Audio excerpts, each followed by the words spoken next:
வணக்கம் நேர்களே, இன்று வாரத்தில் முதல் நாள் திங்கட்கிழமை. நம்ம வீட்டில் மதிய உணவு என்னன்னு பார்ப்போமா?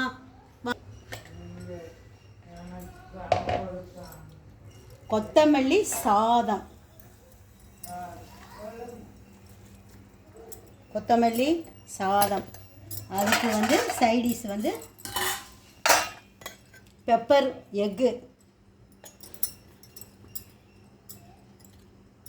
பெப்பர் எக்கு, ஆனியன் சிப்ஸு,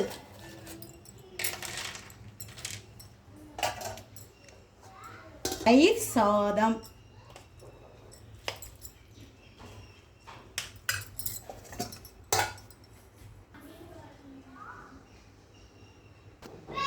நான் சாப்பிட போகிறேன். நீங்கள் சாப்பிட்டீங்களா? சாப்பிடுங்க. மதியம் 1 மணி ஆயிடுச்சு. நன்றி, நன்றி, வணக்கம், பாய் பாய்.